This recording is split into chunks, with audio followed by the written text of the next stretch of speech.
भारत की सेना चाहती तो उसी वक्त पूरा पाकिस्तान अपने कंट्रोल में ले लेती, पर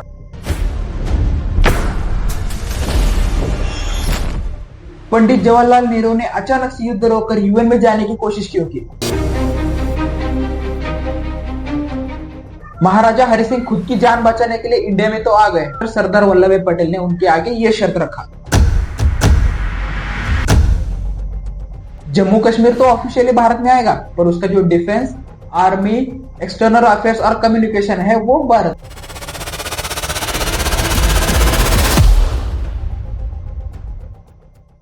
देखिए, हम जब भी भारत और पाकिस्तान की बात करते हैं तो हमेशा एक चीज हाईलाइट हो जाता है, और वो है पीओके। पीओके को दो हिस्सों में बांट दिया है। पहला है पाकिस्तान, उसे आजाद कश्मीर बोलता है, और दूसरा है गिलगिट बाल्टिस्तान। पर एक सेकेंड, आखिर पीओके बना कैसे? क्योंकि तब के समय इंडिया में तो बहुत सारे प्रिंसली स्टेट्स हुआ करते थे। देखिए, जब इंडिया और पाकिस्तान का पार्टीशन हुआ उस वक्त इंडिया में जो है वो सैकड़ों की संख्या में प्रिंसली स्टेट्स वर्क करते थे। यानी प्रिंसली स्टेट उसे कहते हैं जो कि रियासतें, जो कि इंडिविजुअल राजा संभलते थे, तो उन्हें प्रिंसली स्टेट बोलते हैं। बट वो भी राजा महाराजा जो है वो भी ब्रिटिशर्स के अंडर हुआ करते थे, तो उन्हें प्रिंसली स्टेट्स बोलते हैं। तो वैसे ही जम्मू और कश्मीर के राजा महाराजा हरि सिंह जो है वो जम्मू और कश्मीर के महाराजा थे। इंडिया और पाकिस्तान के पार्टीशन के टाइम ब्रिटिशर्स ने Raja Hari Singh even princely states को 3 ऑप्शन दिए थे। अगर आप चाहो तो पाकिस्तान के साथ जा सकते हो, अगर आप चाहो तो इंडिया के साथ भी रह सकते हो, अगर आप चाहो तो इंडिपेंडेंस भी रह सकते हो। तो ऐसे उनके सामने 3 ऑप्शन दिए गए थे। महाराजा हरि सिंह ने तीसरा ऑप्शन यानी इंडिपेंडेंस रहने का ऑप्शन चूज किया। और देखिए दोस्तों, यही चीज आगे चल के उन्हें बहुत महंगी पड़ जाती है। यानी यही डिसीजन आगे चल के कश्मीर को, जम्मू कश्मीर को इंडिया में ले आती है। वो कैसे आती है, थोड़ा सा वेट करिए, आगे वो भी आएगा। जम्मू एंड कश्मीर में तो मेजरली मुस्लिम्स लोग रहते थे। उनकी जनता का झुकाव जो है वो पाकिस्तान की ओर ज्यादा था, यानी इस्लामिक कंट्री की ओर था। तब जिन्ना का कहना था कि यहाँ मुस्लिम मेजोरिटी है, तो इसके हिसाब से पीओके को या इसके हिसाब से जम्मू कश्मीर तो पाकिस्तान का पार्ट होना चाहिए। बट इंडिया का मानना था कि वहां पर जो राजा है वो हिंदू है, तो इसके हिसाब से जम्मू एंड कश्मीर को जो है वो इंडिया में आना चाहिए या हिंदुस्तान का पार्ट होना चाहिए। तो उनके हिसाब से भी जम्मू कश्मीर को अपनाने की वजह से भी उन्हें कुछ बेनिफिट्स थे। इसी वजह से ही उन्होंने जम्मू कश्मीर को पाकिस्तान के अंडर लेने का ठान लिया था।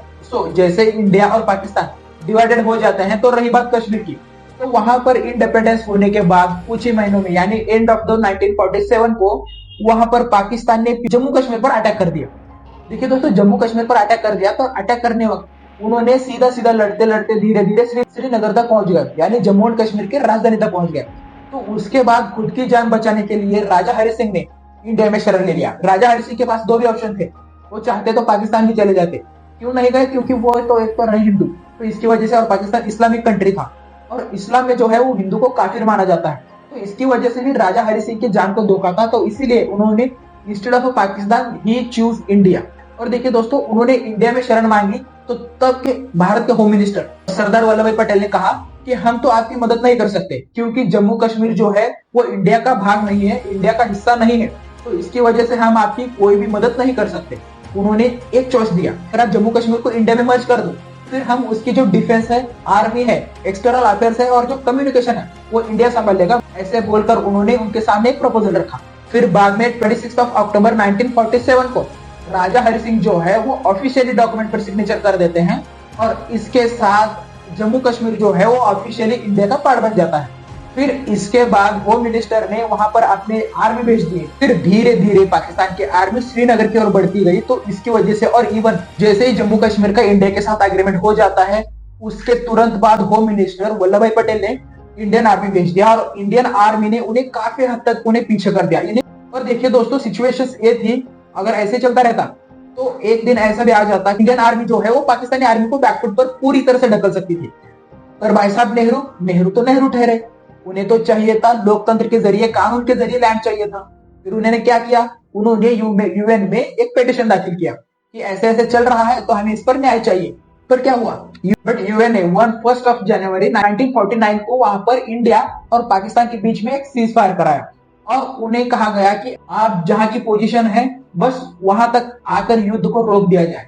फिर जैसे युद्ध रोकता है, जो लाइन बनी उसी लाइन को आज की डेट में हम येलो सी यानी लाइन ऑफ एक्चुअल कंट्रोल के नाम से जानते हैं। तो देखिए दोस्तों, यूएन ने प्लेबिसिट की भी शर्त रखी थी, पर शर्त में यह थी कि अगर वहां से पाकिस्तान पूरा अपनी आर्मी हटा लेता है, उसके बाद प्लेबिसिट होगा, फिर जाके कोई निर्णय लेगा। तो प्लेबिसिट यह होता है कि जैसे यूएन के जो मेंबर है वो सभी मिलकर वोट करेंगे कि जो सीज फायर है, जो जम्मू कश्मीर है, वो इंडिया का होगा या पाकिस्तान का। और देखिए दोस्तों, पाकिस्तान तो पाकिस्तान ठहरा, वो तो हमेशा ही धोखा देता आया है, तो इस बार थोड़ी ना वो कोई नया करने वाला था। फिर बाद में जैसे यूएन में एक रेजोल्यूशन पास होता है, उसके बाद पाकिस्तान ने अपनी आर्मी वहां से नहीं हटाई। और देखिए दोस्तों, हाल ही के दिनों में इंडिया ने पीओके को लेकर कुछ ज्यादा इश्यू की वजह से कई बड़े बड़े नेताओं के बयान सामने आए, जिसमें से एक सबसे बड़ा पॉपुलर बयान जो कि पूरी इंडिया में वायरल भी हुआ था, तो वो अमित शाह का था। उन्होंने ये कहा, इसलिए एग्रेसिव हूं कि जम्मू एंड कश्मीर के पीएको को आप भारत का हिस्सा नहीं मानते हो क्या? एग्रेसिव ना हो, जान दे देंगे इसके लिए। क्या बात कर रहे हो आप? और देखिए दोस्तों, साथ में रक्षा मंत्री राजनाथ सिंह ने भी ये बयान दिया। पीओके अपने आप आएगा, चिंता क्यों करते हैं? पीओके में डिमांड होने लगी, आपने सुना होगा 1-2 बार कुछ लोगों ने नारेबाजी की थी। और देखिए दोस्तों, अब आए दिन पीओके की जनता भी उनके पाकिस्तान की गवर्नमेंट से काफी हद तक तंग आ चुकी है। इवन उनसे तंग आ चुकी है, वो भी वजह यह है कि वहां पर इलेक्ट्रिसिटी का बिल है, जो उसका टैक्स है वो ऑल टाइम हायर है, वहां पर इन्फ्लेशन ऑल टाइम हायर है, वहां पर सरकार सुविधा देती है नहीं। तो इन सब की वजह से पीओके की जनता भी पाकिस्तान की खुद के आर्मी से या इवन खुद की गवर्नमेंट से बहुत तंग आ चुकी है। और पीओके की फ्रस्ट्रेशन में जनता जो है, उन्होंने इवन आर्मी और पाकिस्तान की पुलिस दोनों को भी खुलेआम मारती नजर आ रही है, इवन उन पर अटैक भी कर रही है। आज वो इंडिया के सपोर्ट में दिख रहे हैं, इवन उनके प्रोटेस्ट में इंडिया के फ्लैग्स भी नजर आ रहे हैं। तो इसका मतलब क्या हुआ कि अब पीओके जल्दी इंडिया में आ सकता है।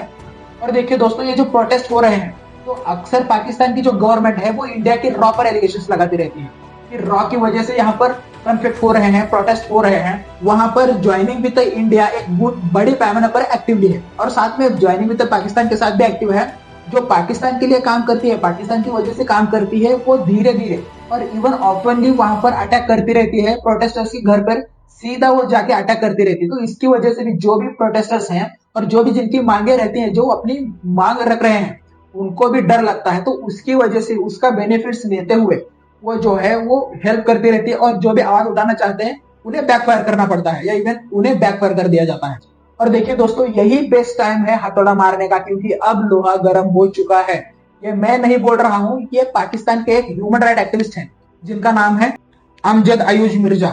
उन्होंने भी कहा कि अब लोहा गर्म हो चुका है, यही बेस्ट समय है कि पीओके को वापस लेने का। कुछ भी कहने के लिए भी वो डर रहे हैं। तो इसकी वजह से भी और इन सभी की वजह से पाकिस्तान की जनता जो है वो पूरा फ्रस्ट्रेशन में आ चुकी है। अब वो इंडिया से जुड़ना चाहती है। हम तो कहते हैं, हम तो कश्मीरी साथ हैं मोदी की, अमित शाह से, क्या अटैक कर लो, आजाद कश्मीर ले लो, हमारी एक ही साथ ये टेंशन खत्म कर दो। अब पीओके इंडिया में कब आने वाला है वो तो आने वाला वक्त ही बताएगा। और तब तक आप एक चीज कर सकते हैं, और वो है हमारे चैनल को सब्सक्राइब कर सकते हैं, जो आपके लिए आसान है। तो मिलते हैं जल्द ही एक नए टॉपिक की ओर, तब तक के लिए stay hungry and stay curious. बहुत बहुत धन्यवाद।